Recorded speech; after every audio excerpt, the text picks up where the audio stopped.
और मैं देख रहा हूँ कि उलमा भी बाज़ जगहों पे अवाम के अंदर मौजूद हैं, तो थोड़ा मौका दें। कोई बात खींचनी नहीं, कोई लंबी नहीं करनी, बिला वजह किसी बात पे ज़्यादा वक्त नहीं लगाना। जो चंद ज़रूरी बातें हैं वो आपकी खिदमत में अर्ज़ करनी है। सबसे पहले तो ये बात याद रख लें कि हमारा जो नबी पाक अलैहिस्सलाम के साथ ताल्लुक़ है ना, वो बड़ा हसास है। इंसान के बहुत सारे रिश्ते होते हैं, सारे हसास नहीं होते। ढेरों सारे रिश्ते होते हैं, सारी बेटियों को ही अपनी बेटी समझना चाहिए, लेकिन बहुत सारी घरों में आजमाइश होती है। खुदा न खास्ता अगर बाप रात टेलीफोन पे सुन लेना कि बच्ची बात ठीक नहीं कर रही, कुछ दुखी है, हालांकि वो दुख ना भी बताए, तो सारी रात नींद कोई नहीं आती, क्योंकि इस रिश्ते में हसासियत बहुत है। सब जगह पे इंसान परेशान नहीं होता, लेकिन खुदा न खास्ता उसकी माँ परेशान हो तो फिर वो बंदा बड़ा बेसुकून होता है, बड़ी तकलीफ़ में आ जाता है। अजीज़ दोस्तों, सबसे झगड़ा करके बंदा परेशान नहीं होता, लेकिन अगर उसका अपने घर झगड़ा हो जाए ना, तो ये बहुत सारे लोग जो बाहर जिनकी मोटरसाइकिल की टक्कर होती है ना, ये दरअसल बेचारे घर से परेशान निकलते हैं। जाने किस उम्र में जाएगी ये आदत मेरी, रूठना उससे तो औरों से उलझते फिरना। कई दफ़ा इंसान इस तरतीब से भी परेशान होता है।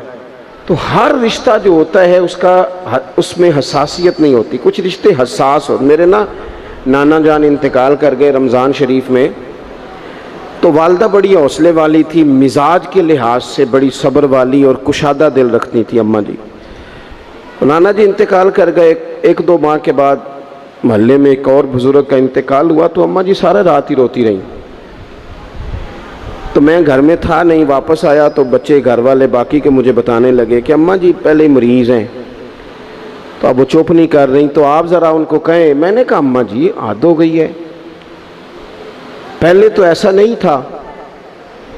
तो मेरी वालदा ने अपने लहजे में मुझे जवाब दिया, कहने लगी पुत्र पहला ये दुख नहीं सी ना लगा। फिर फरमान लगियाँ किसी ने पुत्रा कदों कोई रोंदा है, वो तो अब वो किसी का बाप गया तो हमें तो अपना याद आया है। कुछ रिश्तों में हसासियत ज़्यादा। नौजवान मेरी बात पर गौर करें, ये हमें सारा कुफ्र कहता है, सारे मुशरिक कहते हैं, ताने देते हैं कि मुसलमानों तुम हुजूर के नाम पर इतने जज्बाती क्यों होते हो। तो हम उन्हें बताते हैं कि रिश्ते सारे ही हैं, पर हमारा नबी पाक से जज्बाती रिश्ता है। और इस रिश्ते की हसासियत कुरान पाक ने इन लफ्ज़ों में बयान की कि अन-नबी औला बिल मुमिनीन मिन अनफुसिहिम। फरमाया ये जो नबी है ना, ये मोमिनों के उनकी जानों से भी ज़्यादा करीब है। ये ज़्यादा कुर्बत है, इस रिश्ते में हसासियत है। और नबी पाक अलैहिस्सलाम का उम्मत से ताल्लुक़ किस तरह का है, अज़ीज़ुन अलैहि मा अनित्तुम। फरमाया मुश्किल में तुम पड़ो तो तकलीफ़ मेरे महबूब को होती है। ये कभी अम्मा कहती थी ना कि बेटा खा ले तो माँ का भी पेट भर जाता है, तो लोग कहते थे ये शायराना बात है। ये लोग तनकीद करते थे ये कैसे हो सकता है, किसी की तकलीफ़ किसी को हो। लेकिन कुरान ने इस मजमून को खोल दिया। फरमाया एक रिश्ता तुम्हारा ऐसा भी है कि अज़ीज़ुन अलैहि मा अनित्तुम, मुश्किल में तुम पड़ते हो, गिरा मेरे महबूब पे गुजरता है। हरीसुन अलैकुम, फरमाया करीम तो तुम्हारी भलाई चाहने में जल्दी करते हैं। अबिल मोमिनीना रऊफ़ुर रहीम, वो मोमिनों पे रऊफ़ भी हैं और रहीम भी हैं। नौजवानों गौर से सुनना मेरी बात, आपको ना इस मजमून की दर्जनों हदीसें मिलेंगी कुतुब अहादीस में, दर्जनों। हुजूर फरमाते हैं मेरा जी चाहता था। जब किसी काम को मेरा और आपका जी चाहता है तो फिर हम परवाह नहीं करते, मन की मर्जी पूरी करते हैं। सही कह रहा हूँ? यानी मेरा जी चाहता है तो फिर मैं वो काम छोड़ जाऊँ? हुजूर फरमाने लगे मेरा जी चाहता था हर वुजू के साथ मिसवाक ज़रूरी करार दे दूँ, जी चाहता था, लेकिन तुम्हें तकलीफ़ होगी लिहाजा मैं इसे ज़रूरी करार नहीं देता। फरमाने लगे मेरा जी चाहता था कि मैं देर से इशा की नमाज पढ़ाऊं, लेकिन इसलिए नहीं पढ़ाता कि तुम्हें तकलीफ होगी। फिर फरमाया मेरा जी चाहता था कि मैं अपनी पूरी उम्मत पर तहज्जुद की नमाज ज़रूरी करार दे दूं, फिर हुजूर करार क्यों नहीं दी?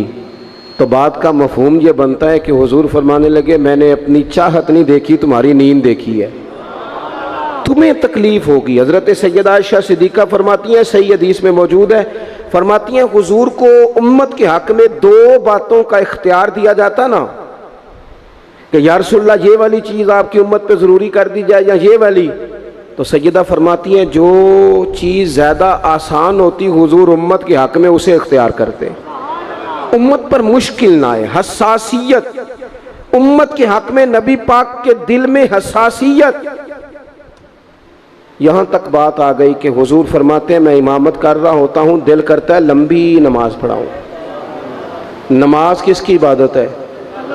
दिल करता है लंबी पढ़ाऊँ, लेकिन फरमाया फिर किसी बच्चे के पीछे से रोने की आवाज़ आती है, मैं नमाज मुख्तसर कर देता हूँ कि उसकी माँ नमाज में शामिल है या घर में से कोई शामिल है तो तकलीफ ना हो।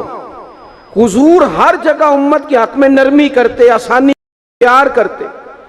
उम्मत की बात आती, हुजूर ने जब लश्कर रवाना किए, काफिले भेजे जिहाद के लिए, या कुछ लोगों को बाद सूबों पर बतौर गवर्नर तैनात फरमाया, तो फरमाया लोगों को खुशखबरियां देना, लोगों को खुशखबरियां देना, परेशान ना करना, लोगों पर आसानी करना, उन्हें मुश्किल में ना डालना। हुजूर उम्मत पर आसानी करते, क्यों? इस रिश्ते में हसासियत है।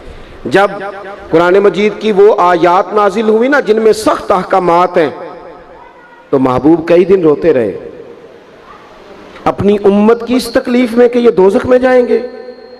कई दिन तक हुजूर ने आंसू बहाए। सारा कुछ जानने वाले रब ने पैगाम भेजा, हजरत जिब्रील हाजिर बारगाह हुए, या रसूलल्लाह रब फरमाते हैं परेशान क्यों हैं? कहा अल्लाह ने सख्त हुक्म दे दिया है, उम्मत कमज़ोर है, कैसा पूरा करेगी? अल्लाह करे आपकी पूरी तवज्जो हो जाए मेरी बात पर, आमीन तो कह दें, आमीन तो कह दें यार। अल्लाह करे आप पूरे जाग जाएं और मेरी बात आप गौर से सुने, तवज्जो करें। अजीज़ भाई, इस पर गौर करो। इस हसासी, आज उम्मत को कहा जाए ना तो दाढ़ी शरीफ रख ले, उसमें हसासियत ही नहीं आती। वो कहते हैं पीर साहब आप दुआ करें, तो मैं कहता हूँ जब आप तनख्वाह लेने गए थे तब तो नहीं दुआ करा के गए थे। उस वक़्त भी कहना था मुश्किल हो रहा है बैंक तक जाना, तो मैं तो नहीं जा सकता, दुआ कर दें। जब आप माल हासिल कर रहे थे, किसी जगह थे, वो तो बड़ी आसानी से आपने ले लिया, और दाढ़ी के लिए पहले आपको वजीफ़ा दिया जाए, दुआएं की जाए, आपके लिए चिल्ला किया जाए, फिर आप सुन्नत शरीयत की तरफ आएंगे।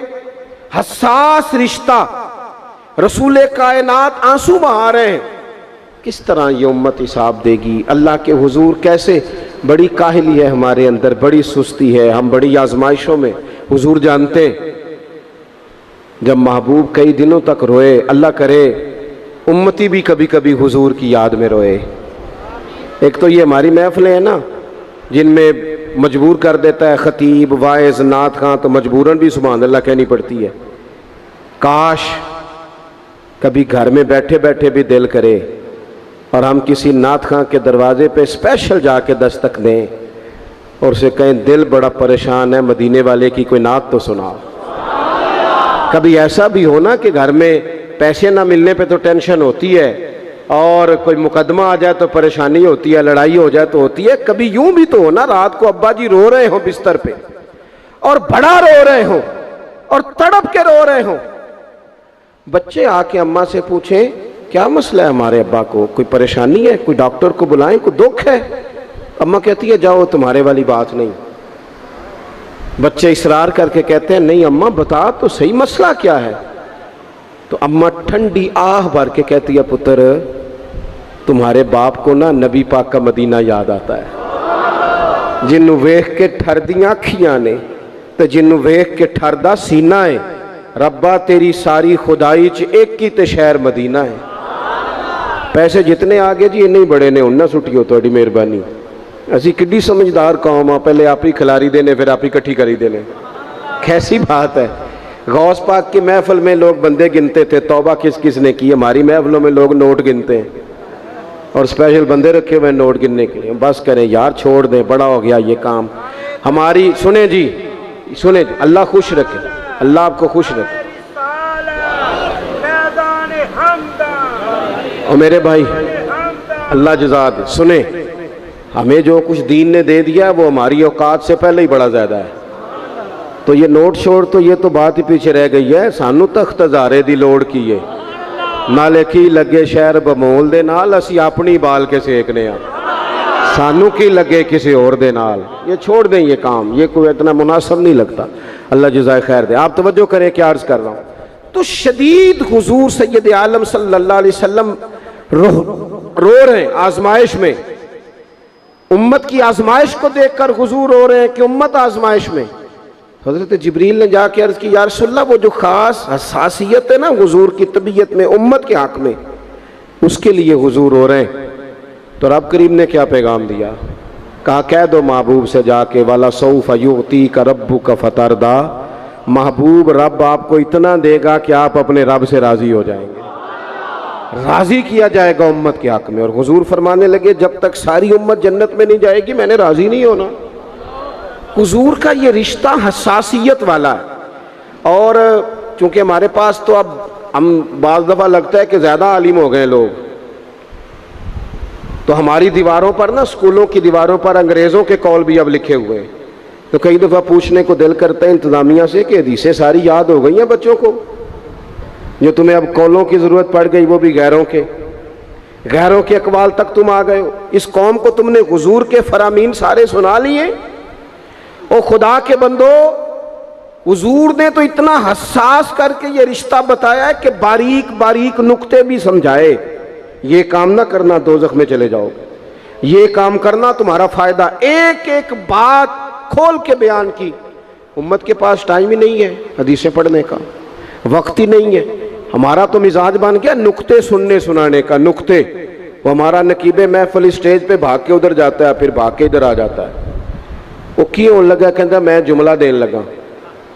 ओ खुदा के बंदे, तू जुमला रहन देखा, तू कोई आयत दे, तू कोई हदीस पाक पढ़। और फिर वो बाज़ों का, मैं तो चूँकि कमज़ोर सा बंदा हूँ, तो वो जब 50 को दफ़ा कहते हैं ना तैयार हो जो जुमला देने लगा, तो ऐसे लगता है जुमला नहीं आएगा, कोई एटम बम भी आएगा। भाई तू दे दे जो तूने देना, इतना परेशान तू किस बात का हो गया।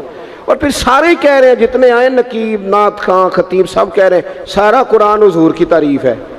तो फिर पढ़ना चाह रहा है तू भी, तू पढ़ कोई भी नहीं रहा, कही जा रहा है।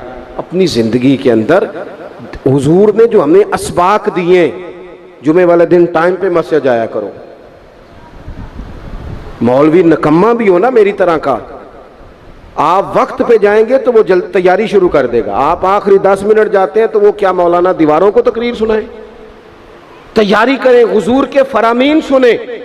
और नबी पाक सल्लल्लाहु अलैहि वसल्लम ने जहां जहां हमें असबाक पढ़ाए हैं, वो उस रिश्ते की हसासियत को देखें।